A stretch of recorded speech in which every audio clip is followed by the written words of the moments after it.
saudamos a todos com a graça e paz do nosso Senhor Jesus por esta oportunidade de continuarmos a nossa exposição sobre o Decálogo. Agora quero falar com vocês a respeito do primeiro Decálogo, a primeira palavra, ou seja, o primeiro mandamento. Na primeira exposição, nós falamos um pouco do contexto a que foi dado as 10 palavras quando o povo de Deus então foi libertado do Egito para Canaã. Era necessário que o povo tivesse uma lei que o guiasse. Dissemos que a lei ela não é nos dada para salvar alguém ou para que possamos obter alguma coisa, mas é pelo fato do povo de Deus é salvo em Cristo Jesus.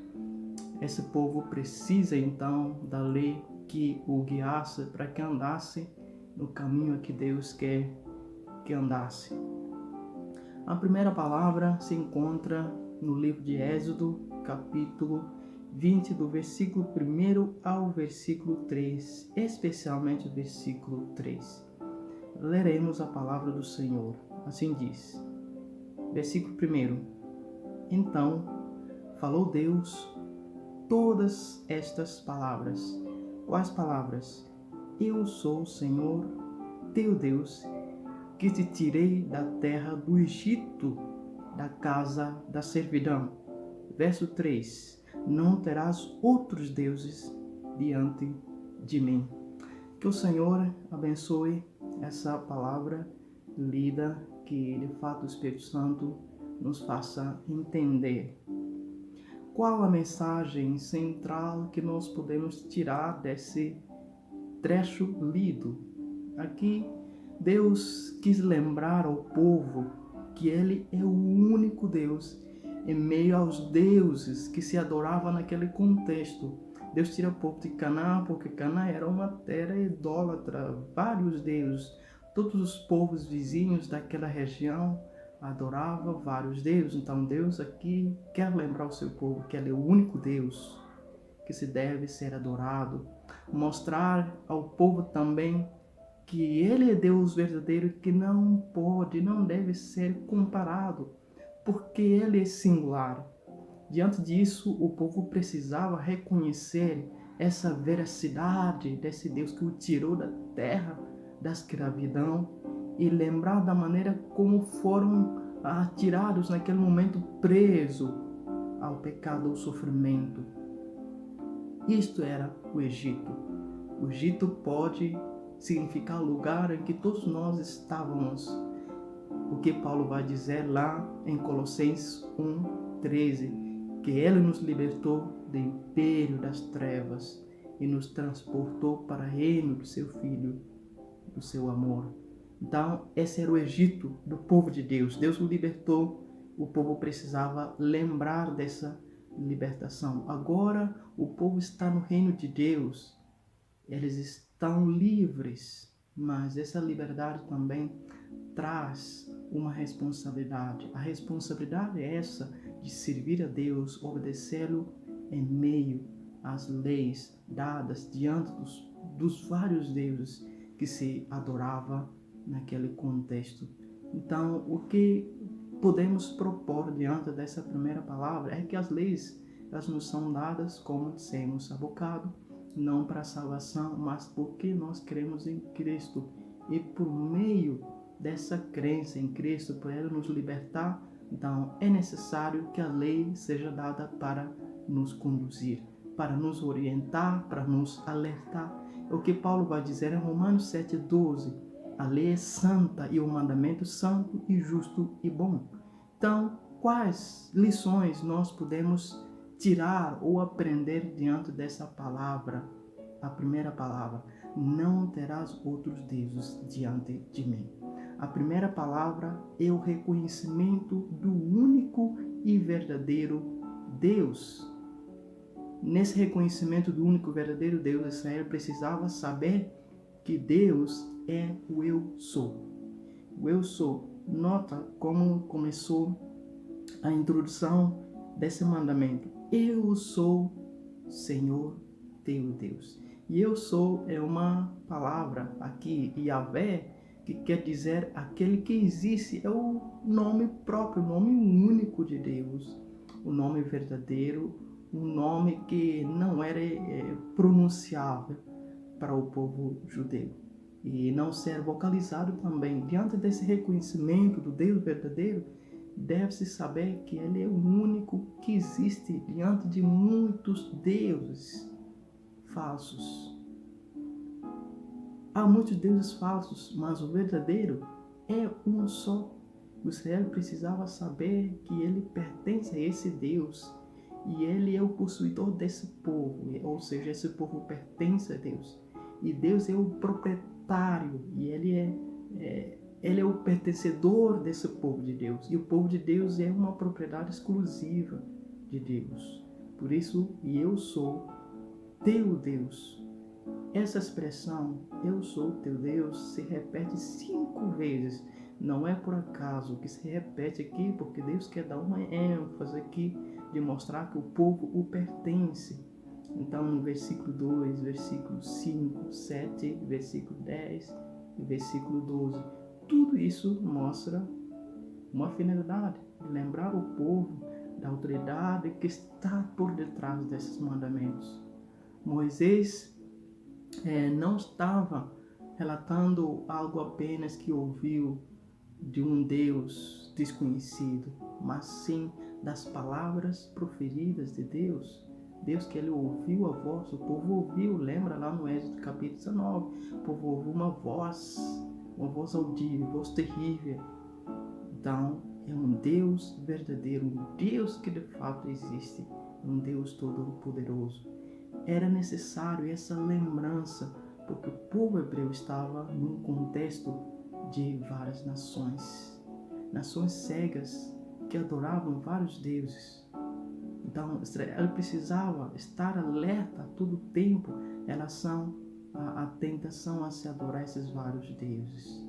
Então, nesse sentido, o Israel deveria ser testemunha do verdadeiro Deus. Não só isso, mas também convidar outras nações para que essas nações possam ver como Israel estava vivendo, a fim de que possam adorar o verdadeiro Deus.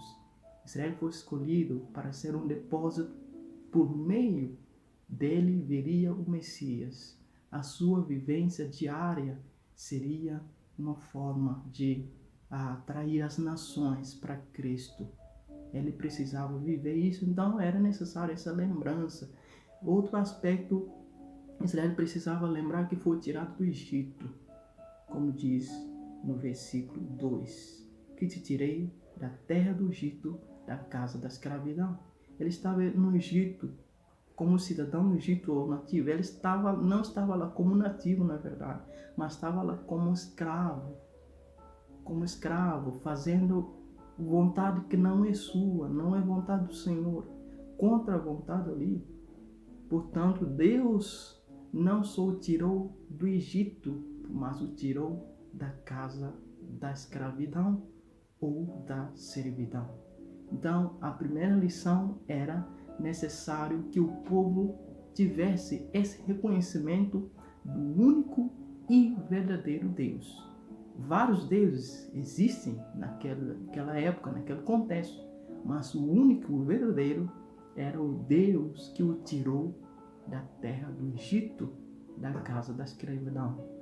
O Deus que pode fazer isso é só o Deus único e verdadeiro. Outros deuses não podem fazer isso, não podem libertar, mas o único verdadeiro, sim. Por isso libertou o povo. Essa lembrança era importante para o povo de Deus. E a segunda lição que nós podemos aprender dessa primeira palavra é que o povo precisava saber que Deus não deve ser comparado com outros deuses, como diz no versículo 3. Esse é o centro, a essência da primeira palavra. Não terás outros deuses diante de mim.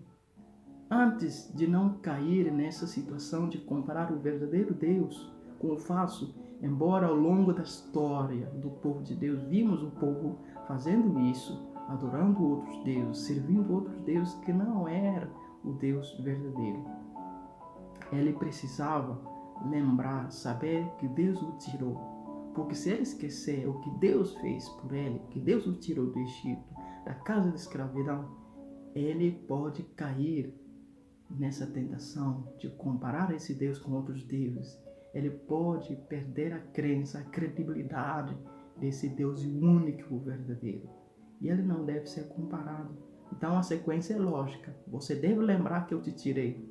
Ao lembrar disso, você não deve me comparar com outros deuses que existem por aí. O povo de Deus precisava saber que Deus existe desde os tempos eternos, que ele não começou a existir no momento que pode ser contado pelos homens do nosso tempo, no nosso calendário. Precisava saber que Deus o adotou como sua propriedade exclusiva. No entanto, ele não entra nesse grau de comparação com outros falsos deuses, porque ele é o único e verdadeiro. E diante de muitos falsos, ele é único. E ele não pode ser comparado como outros deuses são comparados, porque ele é único, ele é singular. Deus, ele não apenas proíbe que se tenham outros falsos deuses, mas também ele proíbe que se tenha outros deuses diante dele.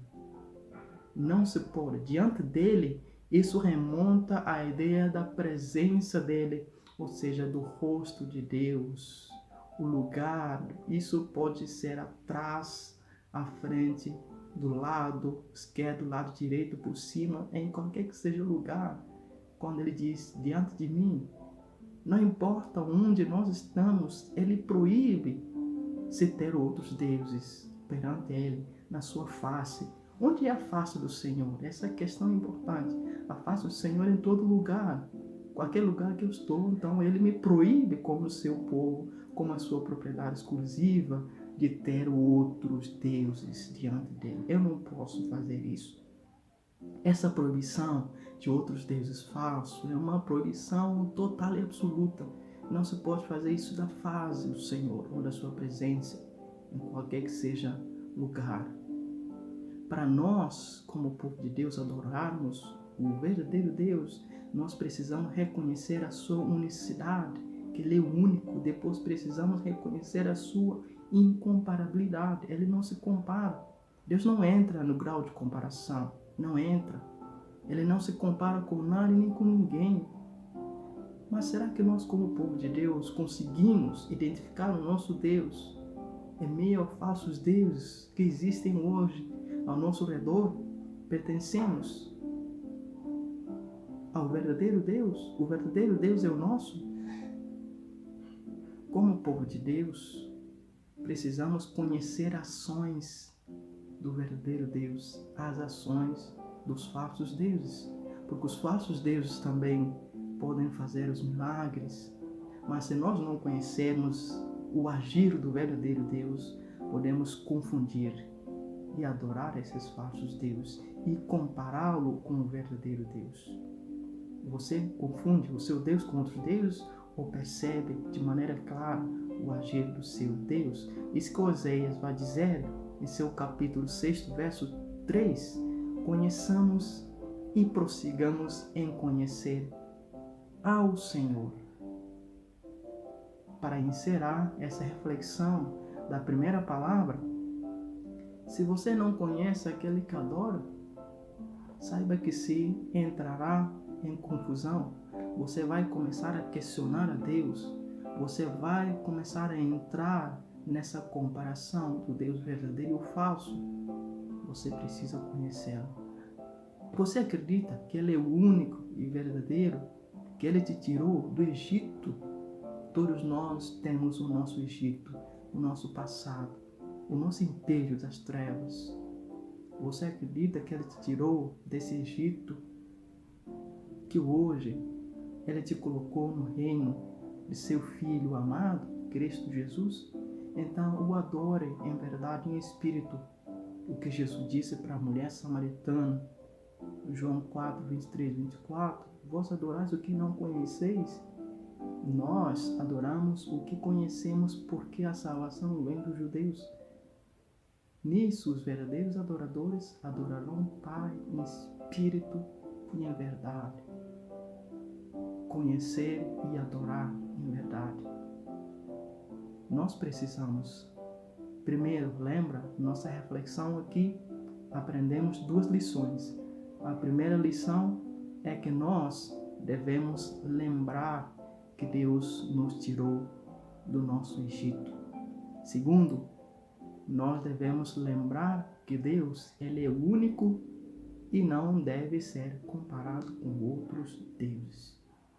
E essa proibição é de não ter outros deuses. Ele nos proíbe, não importa onde você está, mas a proibição é absoluta e completa. Por que que Ele nos proíbe? Porque Ele é nosso Deus. Eu sou o Senhor, teu Deus. É o máximo das 10 palavras. Eu sou o Senhor, teu Deus. Por ser o Senhor, teu Deus, eu te proíbo categoricamente a ter outros deuses diante de mim, na minha presença. A presença de Deus está em todos os lugares. Que Deus nos abençoe e nos ajude, que possamos de fato lembrar e conhecer de fato aquele que nós adoramos, para que não o confundamos com outros falsos deuses, que não o comparemos com outros deuses falsos que existem por aí, mas que não podem fazer nada. Mas o nosso Deus é o único e o verdadeiro. Deus abençoe a todos nós por essa reflexão. Em breve voltaremos com o segundo decálogo.